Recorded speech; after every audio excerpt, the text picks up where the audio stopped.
Goosebumps. We're back. I hope you enjoyed our interlude for April Fools. It certainly was more fun making that than what we're about to put together. You get to get us to read actual Goosebumps again, and we're not happy. It's a month. Yeah. It's another one of those months when there's not a lot to talk about. We're gonna It's just just gonna speak through this. like how much of an intro do we need to do at this point? Yeah, like neither of these books are particularly special. We kind of knew that going in. None of them bring a whole lot new to the table. So yeah, let's talk about Ghost Camp. There is one thing about Ghost Camp that we're gonna have a disagreement on. It is just a ghost book, Yeah. but it's also a camp book. Yeah. And outside of Camp Nightmare, I'm finding that I enjoy the camp books. Okay. I think camp is a little bit fun when it comes to Goosebumps. I don't think it's fucking great. No. It's probably not going on the board. My hot take for this book is this is probably the most nothing book we've read so far. I disagree with that. I would say that goes to Ghost Beach. Ghost Beach. That has like a backstory where like a bunch of kids drowned. There's better backstories than this. No. Yeah. Oh, fog rolls in. It's great. And Terrible. the way it's delivered is that it's the campfire stories. The campfire stories is your one hook. It makes it a lot more interesting than there are dead kids in a cave. Yeah. Well, there's also like a hermit character, so there's like a red herring sort of thing going on.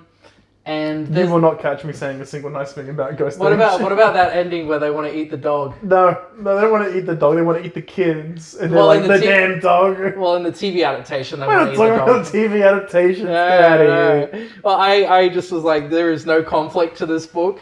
It was like 20 pages before the end, Stein was just like, okay, let's have the plot start now. Yeah, it's a bit like that. Yeah. Yeah.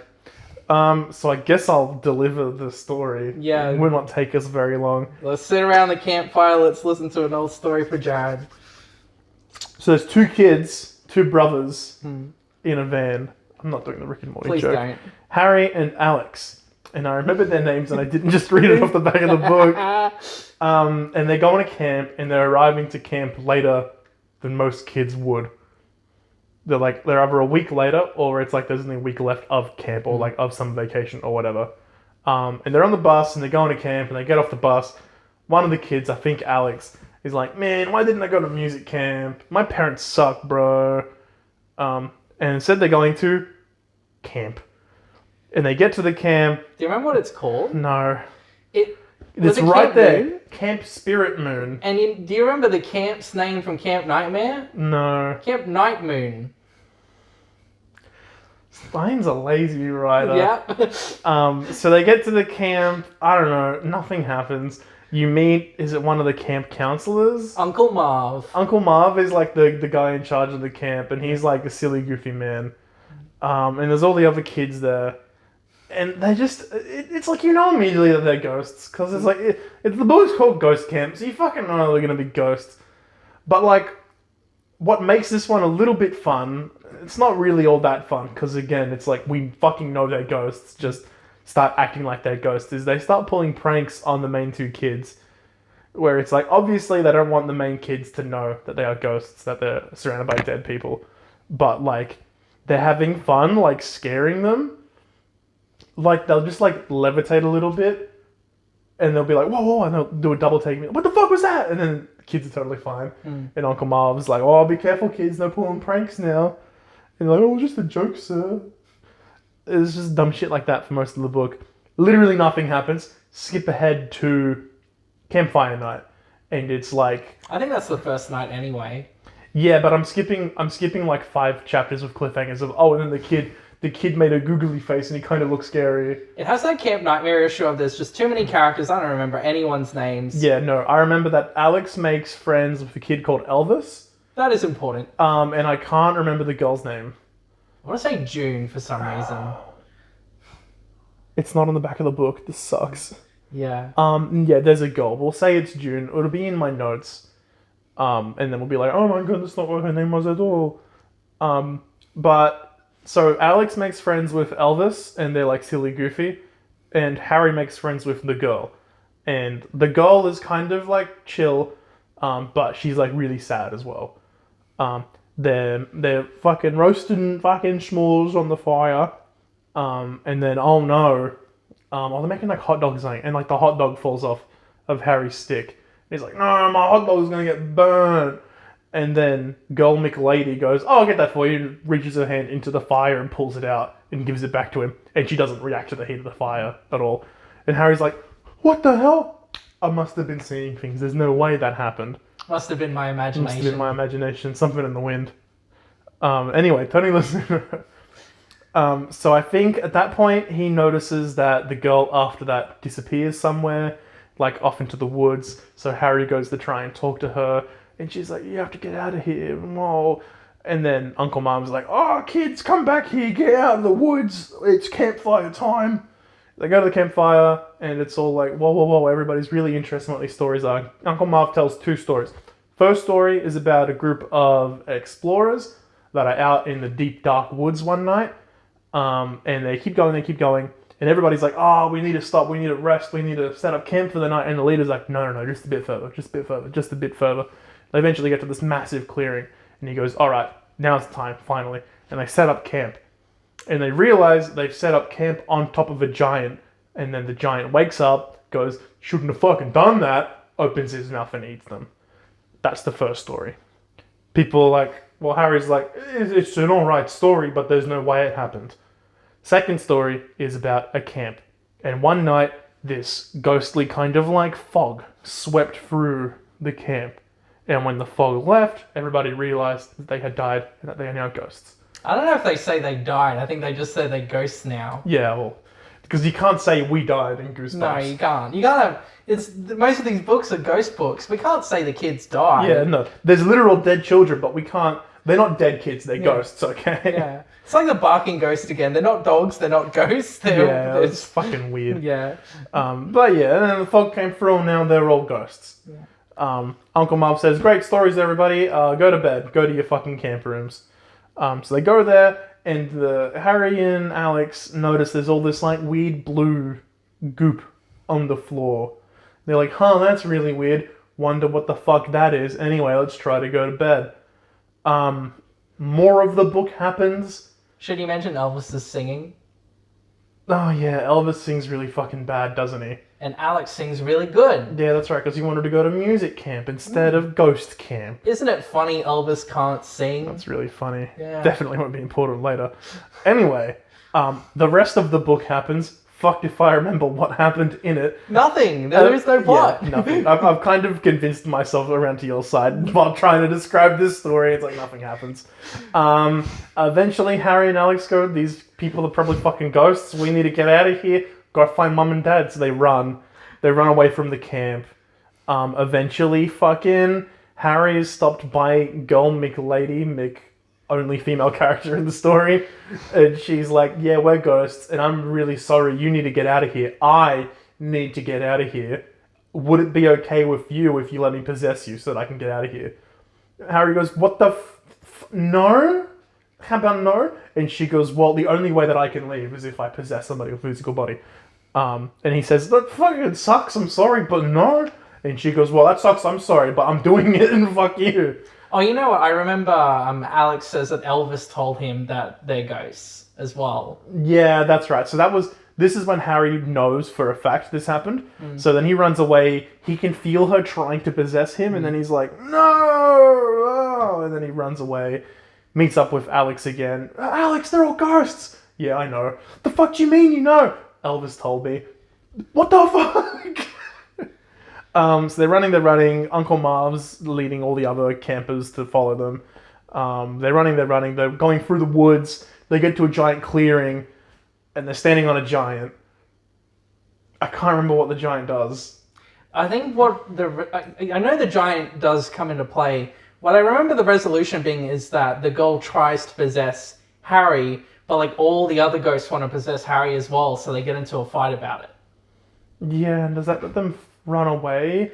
Does the giant eat all the ghosts? I don't know. Yeah, everybody wants to possess him.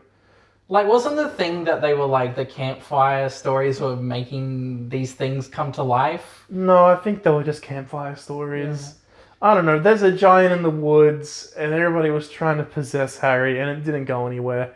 And then somehow the two brothers leave, and then they're like waiting for the bus or something, and Alex starts singing, and it's really bad. And Harry goes, "Elvis?" And Elvis goes, "Ha ha ha! Please don't tell Mum and Dad." Please don't tell people how I live. The end. Yeah, so you like Ghost Camp? Yeah, yeah. The camp stuff is fun. I think it's me liking Jelly Jam bleeding through. Yeah. You got your two favorite Goosebumps genres. I don't even know if I have a favorite genre anymore. I feel like everything I like has been ruined. But yeah, my takeaway from this is what prompts June to like confessing to Harry that she's a ghost. There's no inciting incident. We're just fucking around for a bunch, and then they decide it's time for the plot to happen. Yeah. And it's the climax already. It's just we go to a camp, there's ghosts, we run away. Yeah. It's the whole book. Yeah. Yeah. I don't know. I think the part of it that I like, and this is me trying to remember stuff from like the very start of the month, Yeah. which is very hard for me, Yeah. is like camp, but it's weird, and you're like trying to figure out the rules and like how does this camp exist, because it is like a quirky little weird camp where nothing feels right, even like outside of them being ghosts, nothing feels right at the camp. But again, it's done a million times better in Jelly Jam, And why which even then isn't fantastic. Yeah. And like why would you want to expose yourself as a ghost to these kids if you're trying to possess them? Like, they stayed overnight, right? Oh, the blue stuff was ectoplasm, by Yeah, the way. yeah. It's very hard to manifest yourself the whole time as a ghost, so they're ectoplasm most of the time. Yeah. I think what would have worked is if you had like the girl trying to romance the main character, Yeah. and like when they go in for a kiss, she tries to possess him. Yeah. And then, like, at the end of the book, she, like, just tries, like, genuinely asking him, Yeah. hoping that by that point, yeah. I fixed your book, Stein. Because that's unique. That's something you haven't written about before. You don't really get romances in these books, and I get why. Boys don't like girls. Girls are stinky. Exactly. The closest you get, I think, is Cuckoo Clock of Doom. Yeah, I guess. At least so far. Yeah. You never know. There could be a romance in Chicken Chicken. We're not counting the Phantom of the Auditorium musical. It is not canon. Not canon, Yeah. unfortunately. Yeah. I don't even know if we're going to get many notes. I wrote 3, I think. My first note was that Uncle Marv like hypes them up as ghost stories, and the first story is not a ghost story. No. Alright, there's nothing in there. I wrote Dead Space Altman moment. I couldn't tell you what the fuck that was for. Yeah. Altman's a It'd be like martyr, that. so I don't know what the fuck's happening. Apparently they capitalized Lights Out. So whenever they said that, I was thinking of that short film that got made into a movie. Thinking about the movie, yeah. Yeah. No, I've got nothing. I've got nothing else, and Yeah, I that is it. I no longer like this book. So Anyway, also didn't get a TV adaptation. Look, be very easy. Just do the book. It wouldn't be great, but you do the book. I think they just don't want to do camp locations. No. They made one. I like the Camp Nightmare TV adaptation. They did the best with a real shit book. But yeah, it would just be a one-parter. There's not really any ghost effects. You do what you said with bringing in the romance, but Yeah. it would still just be a one-parter. Yeah, you'd cut the giant stuff because like that would be too hard to make, and it's not really that All you important. need is like the really fucking good flashback to like Yeah. the fog coming through the Yeah. camp, and that'd get you over the finish line. Yeah. The final thing I want to say about this book, did you know it got a sequel? That's right. There's Return to Ghost Camp, Yeah, isn't there? it's in Goosebumps 2000s. We will not be reading it. Oh, maybe we just look at the synopsis now. Okay, cut to us having read the synopsis and talking about that. I didn't realize we'd be coming back to Goosebumps 2000 so soon. The main character's name is Dustin Minium. Okay. Terrible. It's now called Camp Full Moon instead of Camp Spirit Moon. You know what? I feel bad not talking about how the book actually ended. Yeah, okay, you go through that, we'll figure it out. There's like a girls' camp now. I got the impression it was unisex. Oh my god. No wonder we couldn't remember what happened. Mm. They all start fighting over I saw him first, I get to possess him first. Mm. And And Uncle Mom's like, kids, stop it, get away. And they're all grabbing and fighting each other and spinning around faster and faster. Blinding white light, and then they're gone. So this book's not going on the board. Was there a part of you that ever considered it was going on the board? No, but now it's like not going on the board. Good. There seems to be some doppelganger bullshit going on. Have any of the first book's characters shown up? No. So it's like not even worth being a sequel. He just wanted to write the same book again. So there's this thing, they try bringing new kids, and if a kid is able to cross a river, the ghost gets set free.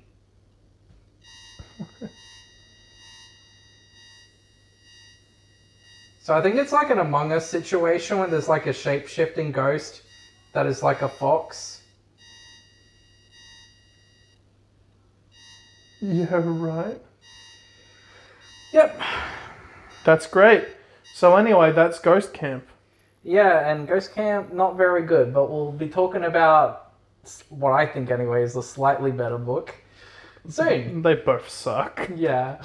How to Kill a Monster is... I think it's okay. I got a couple of things I like in it. It's mostly in the back half of that book. There is a very, very stupid resolution of this book, and it feels like a joke to me. You wrote it as a joke. If it was, well done, Stein. You wrote a shitpost of a book. It is retreading a lot of ground because it is just that we're going to visit the grandparents for the weekend and spooky shit starts happening. There's one thing I like about this book. Yeah. That's it. It's that the book feels like... It might be the only book we've read so far where there is like a constant and legitimate threat. Yeah. That's it. That's all that I like about the book. Yeah. I like the climax in the house. I like the kids like trying to be resourceful and like come up with schemes to get rid of the monster. I would like that if they acted with like a bit more like thought put into it. If they were a bit more like, okay, we're gonna do this, we're gonna kill this monster, we need to figure out a plan. If it was like Home Alone with a monster, I'd be with you. Yeah, it's more realistic that the kids are just like scrambling together these bullshit plans. Yeah, but that doesn't make it a fun read. Yeah. Oh, well. Anyway. Well, so How to Kill a Monster stars Gretchen and Clark. Now, they're apparently step-siblings, which we didn't find that out until we watched the TV adaptation. Yeah, I don't think it comes up in the book that they're step-siblings. It's on the back here, so clearly something's going on, and he doesn't really write step-siblings. No. Well, clearly he still doesn't, because, like, we didn't know. Yeah, so you should have... If you want to promote untraditional family style, you got to commit to it. That's all I'm saying. So they're visiting Gretchen's grandparents while... Their parents are on a business trip. You know the vibe by now. They're joined by their dog Charlie. That will be the last mention of their dog Charlie. That much I can assure you. So they it's a quaint little house in the middle of a swamp. They hate it. I didn't mind how they described the swamp. Stein put a lot of effort into describing how much they hated the swamp. So I will give him that. But you know, it's bratty kids hating that they're not in the city. They got to deal with nature and stuff. We just mentioned Ghost Beach. It's the same setup for Ghost Beach. So the grandparents are like, you can explore anywhere in the house, okay, except this little storeroom. You can't open that. It's got all these fragile things in it. You go in there, the shelf's gonna fall over and you die. So watch out. Obviously, you know, they check out the storeroom. So the two kids play hide and seek, and Gretchen thinks that Clark is hiding in the storeroom because she hears noises coming from it. And she's like, hey, you're not supposed to be in there. And she opens it and there's a monster there. This happens, I want to say, halfway into the book. This is halfway through. Yeah. I have a note about it. This is half of the book. Yeah. And I was thinking, oh, this is a fake cliffhanger, I see. You're pulling him out, Stein, back at it again. No, the monster actually shows up halfway to the book. And I was so grateful. Oh. I had the opposite reaction where I was like, the monster shows up halfway through, but I'm already bored beyond redemption. Too bad. I was happy that we were getting into the conflict early. So she shut... Half is not early. It's earlier than most. Half is on time. It's time compared to this Yes. and all of the other books we've read recently. It's early. It's good compared to trash. Yeah. The bar continues to sink, and I'm here for the ride. So then Gretchen shuts the door, and she. I'm sorry. I love the idea that you're so happy with anything that isn't like the monster shows up literally in like the second last chapter. I've been doing this for 2 years. Man. It's so sad. That's like to be expected. Dude, we've been doing this for 2 years. Just let me have this. Don't put a number on it. I don't like it when you put a number on it. So Gretchen runs into Clark and she's like, oh, okay, there is a monster in the storeroom. Let's not go in there. I think we should have listened to our grandparents on that one. And Clark's like, there's no monster in there. And he opens the door. Oh, there's a monster in here. So idiots they are, they leave the door open and the monster starts chasing them around the house. They find a note left on the refrigerator, 2 notes. They read the first one, which is like, hey kids, so a monster broke into our house the other week. We've been trapping it in the storeroom and feeding it, hoping that it doesn't eat us. Please don't open that door. Just leave it alone. If you do happen to open the door, you're fucked. But try to kill the monster.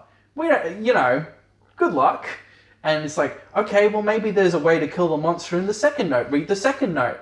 So they're opening the second note and then the monster rushes in so they don't have time to read it. It falls out of their hands and gets stuck under the fridge or something. Yeah, it's a whole thing. It's like, you gotta quickly get the note before the monster comes in here. Nope. So Gretchen hatches a plan. Okay, so there's this section of the house with unstable floorboards. Let's have it chase us upstairs and it'll follow us. So they run through that bit of floor and the monster's heavy, so when it walks through it, it falls through the floor, lands, and dies. So they're like, well, all's well that ends well. And that's how you kill a monster. Yes, that's how you kill a monster, ladies and gentlemen. So they're doing their thing, and then they hear growling, and they're like, oh shit, we did not kill the monster. So their next plan, I have some notes for this one. So what they do is, they grab whatever random shit they can find in the house. They find turpentine, they find paint thinner, they find rat poison, all this random shit, and they put it into a rhubarb pie that the grandma made earlier. My issue with this is, I feel like a kid is going to read this and be like, oh, I can make my own monster-killing pie. Let me go find the rat poison under the sink. And then something goes very, very wrong. Well, R.L. Stein was never sued over that, so clearly it was fine. Yeah. People did not read this book. That's why no one got sued. I wonder how many people were actually fucking religiously reading these books that were coming out. I did not read either of these ones. Goosebumps is something that you just see on the shelf, go, oh yeah, that one looks cool, and you read that one. Nobody outside of idiots doing shit on YouTube reads every single Goosebumps book. This is a really nice cover, I will say that. It's got good color, and the green hands met with the orangey purplish door does make it stand out. My issue with this cover is that it does not represent the book at all. This one's dead already. You had your time. No, I have one more thing. I forgot to mention it. That girl on the front cover, I don't know who she is. Just have one of the brothers on the cover. Why is there a girl there? I actually had 2 notes about that I didn't read out. Oh, screw you. So they feed it the pie, and then the monster dies. And it's like, well, that settles that. I guess we found out how to kill a monster. And yeah, the monster gets back up. So he's about to eat Gretchen, and he puts her in his mouth. And he's like, wait a minute. You human? Yeah. I am allergic to human. And then he collapses and dies. That's all well and settled then, and that's how you kill a monster. That's the conflict resolution of this book. So, I forgot to mention the house was locked. The grandparents just locked them inside. Wonderful. To help with the monster? Yeah. But no, it's because the swamp's dangerous. Yeah. So now tell them how it ends. Yeah, so they take the other note and they find a door that leads them into the swamp so they can escape the house. And then Gretchen's like, hey, Clark, why don't you read the other note? Let's find out what happens in it. And it's like, hey guys, by the way, whatever you do, don't go into that swamp. This monster has brothers and sisters, so watch out. And then they start hearing growling in the swamp. I thought that was a neat little ending, because it's like, well, they're fucked now. Yeah. It's, he's done that ending a couple times. Most recently, East Beast. Yes. It's that same ending. It's like, oh great, you survived. Could you do it again? The end. It's teasing at a much scarier book than we actually got. Yeah. Wonderful. Yeah. Yeah. I have nothing on this one either. It's nice that we have a conflict the whole time, but half the book is spent on, wow, my grandparents sure are fucking weird. And then you get to the monster and it's like the same punchline 3 times. The back of this book says that Grandpa's deaf. I don't remember that at all. I think they just made that up. There's probably like a joke in there at one point where you're like, what's that? Yeah. Poopy. Something, I don't know. You should be writing these. I should be. Alright, let's check our notes. Yeah, I'm gonna check my notes. No, there's really not a lot to say about this one. It's like, yeah, there's a monster and yeah, they killed it. Okay, so there's one thing that you didn't mention because it has literally no fucking bearing on the plot. Clark is really into comics. And he's got this one horror comic that he reads. I don't remember that at all. Yeah, no, he's reading it and I was just like, there's probably doing some fucking foreshadowing. It's talking about like mud monsters in the swamp. Well, that was You Can't Scare Me. That's my note, is it's probably foreshadowing, but I think it's real fucking funny if this kid's reading You Can't Scare Me. Yeah. And they mention it a couple times throughout the book where it's like, yeah, it is just fucking foreshadowing, where it's like, oh, well, in the comic they killed the monsters by doing this, and it's like, that wouldn't work, idiot. Not even foreshadowing, but they do mention it again. Yeah, it also reminded me of The Visit. Yeah, that's an. I don't know if I want to say it's a good movie, but it's interesting. And People say M. Night Shyamalan came back. He did not. No. Okay, here's a good note for you. Chapter 20 is a real contender for worst cliffhanger. Oh, we'll see about that one. There is some stiff competition. I think our worst is in one of our favorites, actually. I really hate that double dream cliffhanger in Monster Blood. Yeah, that's really fucking bad. Well, that's more than like a cliffhanger. That's really fucking bad writing. Yeah. Like he dedicated chapters to that, multiple. Yeah. So this is when they pick up the note. So I watched Clark as he read. I watched his eyes move down the page. I watched his eyes grow wide with horror. Clark, I shouted impatiently. What does it say? Clark began to read the letter out loud. Dear Gretchen and Clark. That's it. We don't need to hear it anymore. The cliffhanger is bad because it's a kid reading a letter. There's nothing inherently scary about that. The kid is just reading, and it's not even a scary letter when you find out what's on it. Well, they're talking about a monster in the letter. Like, that is scary. No, it's like, hey guys, they're saying we left a swamp monster, but like they already know there's a swamp monster.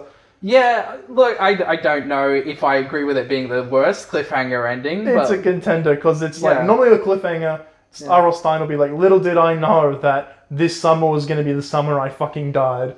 I hate that, because that's like... I hate it, but I'm used to it. Or a cliffhanger will be like, I saw the fucking monster standing at the end of the hallway. Oh no, it was my big sister. Okay. It'd be stuff like that. This is, the kid read a letter, and he had to look at it. Alright, whatever. Well, perhaps this is finally the month that our friendship falls apart. Who's to say? Let's talk about the TV adaptation. They did it. Yeah, there's not really a lot to say about this one. Yeah. I liked the monster design a lot. The monster looked really fucking cool. It looked more like like a Skeksis. It looked like we're talking about Skeksis a lot. Yeah. Tuned into To Who review. We didn't actually talk about it when we recorded it. We didn't? No. Okay. Well, that's a shame. Never mind. Fuck, as if we didn't. Yeah, right. Yeah, it looks cool. Yeah. It fucking explodes into goo when it finally dies. Is it really dead this time?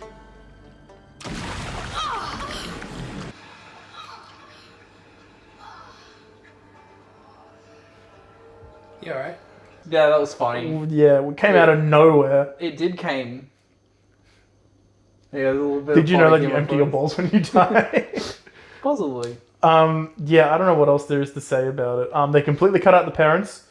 You just see the kids getting out of a car.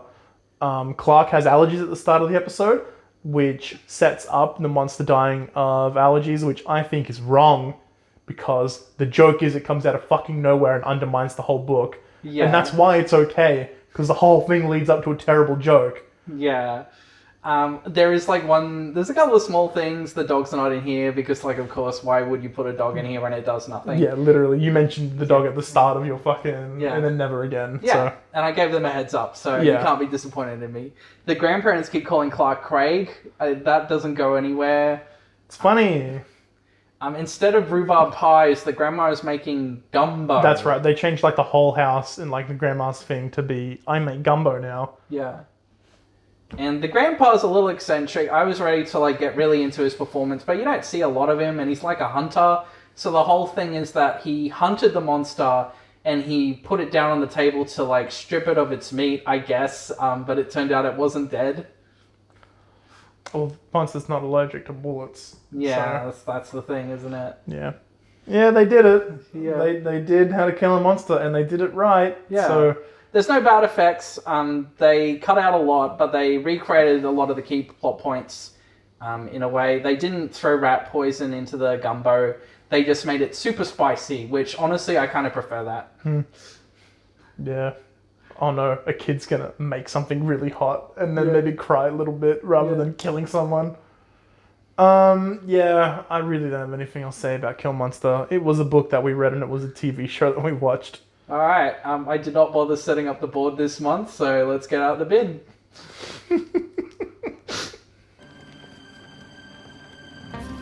What are they doing? Fucking Wallace and Gromit car, let's go. What are we doing, Jared? So, I put it to you that Ghost Camp is only slightly better than Ghost Beach, which would put it below Piano Lessons Can Be Murder. And I think that How to Kill a Monster goes above Piano Lessons Can Be Murder, but that puts it right below Revenge of the Lawn Gnomes. Okay. Okay, now I'm just finding these books. So, How to Kill a Monster, between Lawn Gnomes and Piano Lessons Can Be Murder. Ghost Beach. And- Okay, so they basically got one book in between them, are you saying? Yeah. Okay. Piano Lessons. We've got so many ghost books here. Terrible. Piano Lessons.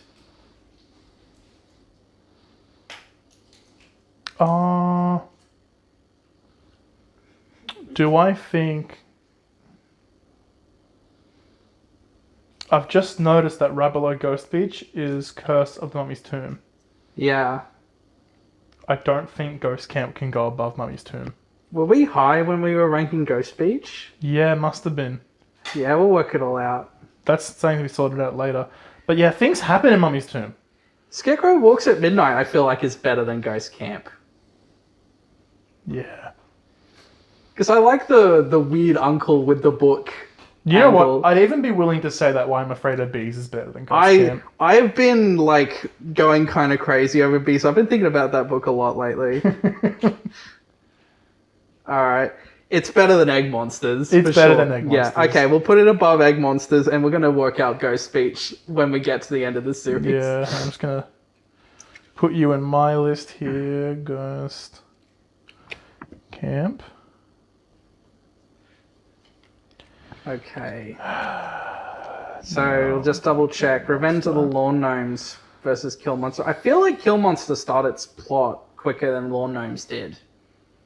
Above Lawn Gnomes is Say Cheese and Die. I definitely preferred this to Say Cheese and Die. It's not better than Monster Blood 3. You would really want to put this above... I don't know why I'm thinking about it so hard. It's all shit books down here. Because Monster Blood Free is where the okay books start. Yeah. Are you And- saying both Say Cheese and Die books are better than How to Kill a Monster? No, you're right. Okay. You're right. We'll do that. All right. I always win. Okay. Did one of the magnets fall off? Whatever. That's possible. Womp womp. Okay. Anyway, so How to Kill a Monster, How to Kill a Book, more like it. Ghost Okay. Camp, more like Ghosted. In the trash. Next month, what books have we got to read? Now, I'll admit to you, I was cheating and I read the immediate next book. Okay, It's Legend of the Lost Legend. that's where I'm a Viking. Yeah, that book's gonna be fucking weird. It's going to be an adventure book, and I never outright hate the adventure books. Because they're always different and there's always fucking something wacky going on. Yeah. And the other one that I'm very excited for, if I'm right, is Attack of the Jack-O-Lanterns. Yes. I can't fucking wait to read that book. Why did it take him so long to write Attack of the Jack-O-Lanterns? That's like a classic. It just feels like a fucking slam dunk. Have you read that Yeah. one before? That's the only Goosebumps book I've read that I haven't finished. Right, okay. Yeah. So you're like unfinished business. Yeah, I Ooh. return. I can't fucking wait, because that shit makes me think about Halloween 3, Oh, yeah. which I know you love. Love that movie. I love the so main much. character is like a misogynist and a cheater. It's great. crazy. It's wonderful. It's a good concept for a movie that gets dumbed down by what is it? What was the magic in it? What was like technology, radio waves, Stonehenge? Yeah, there's no witch. That's fucking weird. Yeah. I guess see you in a month. I guess. Do you have anything else to say? I preferred it when we were making April Fool's videos. Come on, Cuff and Fitz, come back to us. We miss you. Come here. Come on. You had so much passion. You were so fresh. Do you want to read So more innocent. trash? Come on, Fitz. You want to get angry again, don't you, buddy? Yeah. Come on, and Cuff. I know you love defending trash. Come on, buddy. I just come defend some trash, buddy. We love you. You're just shit talking them now. No, I love them. I love them. Fitz, come fucking explode again. Yeah. We'll let you touch the bin. You can play with the bin this time. You can put it in the bin. Yeah.